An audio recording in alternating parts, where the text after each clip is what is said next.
With less than 4 weeks to Selection Sunday, the 2022 college basketball season seems to be more defined by what is absent rather than what is present. There's no dominant team. There's no 2021 Baylor or Gonzaga. There's no clear tournament favorite, and on and on and on. Because there's no dominant team, it is open to discourse in terms of identifying contenders.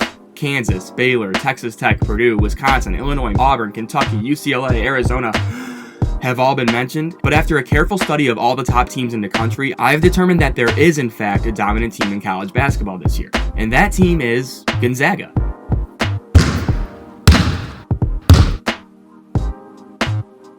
While Jalen Suggs, Corey Kispert, Joel Ayayi, the undefeated regular season record, and top assistant Tommy Lloyd are all gone, the essence of Gonzaga still remains. The Bulldogs are top 5 in both offensive and defensive efficiency, they top the overall rankings in popular metric sites like KenPom and Bart Torvik, and the personnel in Spokane once again matches up with the best across the country as they have a tremendous balance of both experience and talent. Not only can Gonzaga zig, but they can also zag. Oh, brother, this guy stinks! Puns aside, my point here is that Gonzaga can win games employing multiple styles and in multiple settings. The Bulldogs are one of the fastest playing teams in America, and that pace is usually enough to just wear out opponents. Gonzaga has scored over 100 points a whopping 5 times this year, and have only failed to score less than 80 4 times. For reference, Gonzaga's 90 points a game leads the country by over 3 points. Think of Gonzaga's elite raw offensive ability as the Mentos and their pace like a bottle of Coke. While both can be fine on their own, it's when put together that creates an uncontrollable explosion. Given this combination, it seems that beating Gonzaga while scoring less than 80 points is pretty much impossible.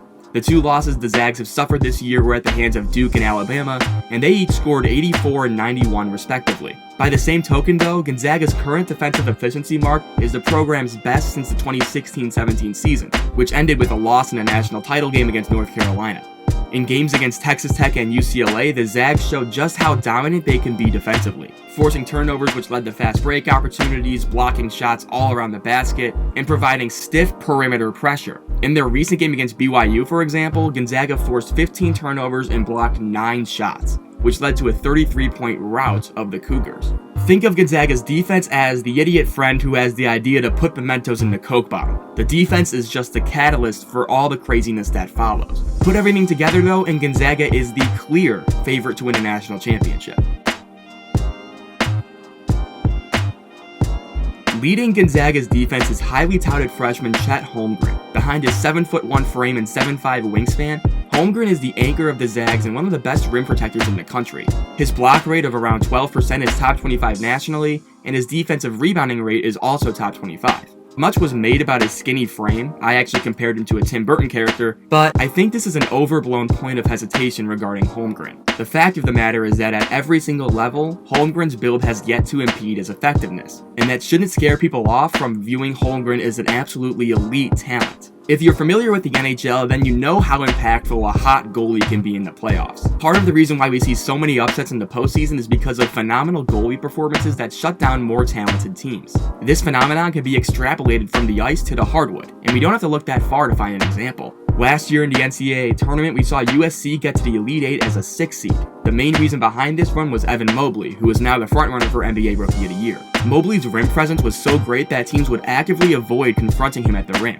In USC's 3 tournament wins, he swatted close to 3 shots a game while grabbing over 10 rebounds a game, and having a shot blocker like that gives the rest of the defense confidence to be aggressive and can propel teams to tournament glory. Holmgren can absolutely be that guy for Gonzaga, even if they don't really need it. His defensive ability is just icing on an already elite-tasting cake, and it would be wrong of me to sell Holmgren short as just a defensive presence. He also scores 15 points a game, handles the ball in transition, and hits threes at a 46% clip. That is one hot goalie. Another thing about Gonzaga that stands out is the amount of experience the roster has. While they do have freshmen like Holmgren, the core of the team is built upon guys who were around for Gonzaga's title run last year. Timmy is back again, and he's been nothing short of great. Averaging close to 18 points and 6 rebounds a game, Drew has had plenty of chances for that signature mustache celebration. He's an old school back to the basket big with impeccable footwork, but he can also run the floor and is a phenomenal passer. While Timmy's defensive ability is limited, it can't be exposed to the extent it was last year against Baylor because now Gonzaga has Chet Holmgren patrolling the paint. This allows Timmy to really focus on his offensive creation and takes pressure off of him defensively. Adding to this experience is Andrew Nembhard.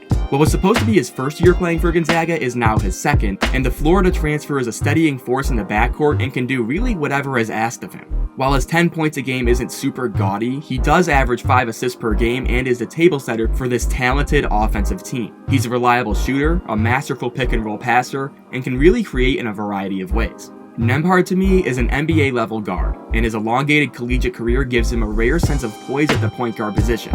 On the rare occasion that Gonzaga struggles to create offense in the tournament, they can rely on Andrew Nembhard to get teammates great looks or to take the scoring load into his own hands. At 6'7", 205 pounds, Gonzaga wing Julian Strawther has taken a monumental leap as a sophomore. While he didn't get a whole lot of chances as a freshman, it's clear he made the most of that year behind Corey Kispert and Joel Ayayi because he's now Gonzaga's third leading scorer at close to 13 points a game. Strawther gives Gonzaga some athletic pop on the wings, and his 39% three-point clips provides ample floor spacing as well. Strawther thrives in transition situations as he runs lanes extremely well and has an innate sense of where to be on the floor, where he always seems to hit massive, momentum-changing shots. Anton Watson has a lot of starters experience, and he fulfills his role admirably as a tweener forward, while Rasir Bolton is a senior who has meaningful playing experience in the Big Ten for Penn State and the Big 12 for Iowa State. Bolton also gives Gonzaga great secondary perimeter playmaking as he can play either guard spot, and he's a double-digit scorer while knocking down 46% of his threes. In college basketball, old wins, and the fact that the Zags have so many guys who have played and succeeded in big games shouldn't be overlooked. Of course though, it's nice to have high-end recruits on your roster. Coach K wouldn't think twice about Zion, and Calipari wouldn't think twice about Anthony Davis. While they're not getting starters minutes or anything, Gonzaga's 2 bench guards in Hunter Salas and Nolan Hickman give the team even more reinforcements. The 2 top 40 recruits are key pieces of Gonzaga's rotation, with Hickman providing a steady hand in terms of ball handling, shooting, and defense, and Salas giving Gonzaga some violent athleticism. Together, they average around 11 points a game and complete Gonzaga's 8-man rotation.